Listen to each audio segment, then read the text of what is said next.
জাতীয় নির্বাচনের আগেই নভেম্বরে গণভোট চায় জামায়াত, চায় পিআর পদ্ধতিও। জাতীয় নির্বাচন ইস্যুতে সকালে রাজধানীর আগারগাঁওয়ে নির্বাচন ভবনে প্রধান নির্বাচন কমিশনারের সঙ্গে বৈঠক শেষে সাংবাদিকদের প্রশ্নের জবাবে একথা জানান জামায়াতে ইসলামীর নায়েবে আমির ডাক্তার সৈয়দ আব্দুল্লাহ মোহাম্মদ তাহের। আরও জানাচ্ছেন মাহফুজা মুসলেহি। পিআর পদ্ধতিতে নির্বাচন, আলাদা দিনে গণভোট এবং লেভেল প্লেয়িং ফিল্ড নিশ্চিত করা সহ নানা ইস্যুতে আলোচনা করতে সোমবার নির্বাচন কমিশনে বৈঠক করে জামায়াতের একটি প্রতিনিধি দল।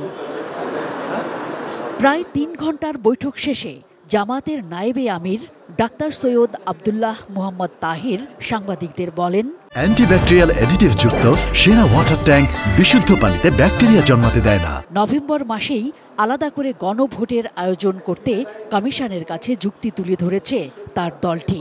একই দিনে নির্বাচন এবং গণভোট হলে সংস্কার নগণ্য ইস্যুতে পরিণত হবে বলেও তিনি মন্তব্য করেন। ৫৪ বছরের নির্বাচনে ট্রেডিশনাল পদ্ধতি নির্বাচনকে সুষ্ঠু করে নাই, বরং অসুস্থ নির্বাচন আমরা পেয়েছি। সে কারণে আমরা বলেছি পিআর সিস্টেম যদি হয়, কেন্দ্র দখল, ভোট কেন্দ্র দখল, দিনের ভোট রাতে হওয়া, সেটার সম্ভাবনাটা কমে যাবে। এ সময় পিআরের পক্ষে ব্যাখ্যা তুলে ধরে তিনি আরও বলেন, পিআর পদ্ধতিতে নির্বাচন হলে দিনের ভোট আর রাতে হবে না। একটা গণভোটের সিদ্ধান্ত আমরা প্রায় নিয়েছি। যদি ন্যাশনালি সিদ্ধান্তটি হয়, যেটা আলাদাভাবে হবে, যেটা আমরা চাচ্ছি নভেম্বরে, বাংলাদেশ জামাত ইসলামী সহ আমরা অনেকগুলো দল চাচ্ছি যেটা ইন্ডিপেন্ডেন্টলি হোক। আলাদা যদি হয়, মানুষ এটা রিটার্ন করবে এবং যেই নির্বাচন করতে গিয়ে যদি ঝামেলা হয়ে যায়, তাহলে জাতীয় নির্বাচনের তো সেটা আবার অনিশ্চিত হয়ে যাবে।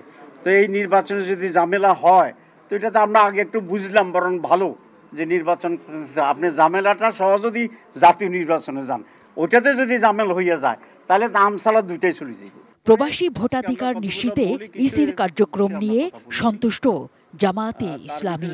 প্রবাসীদের ভোটের বিষয়টি এখানে গুরুত্ব পেয়েছে।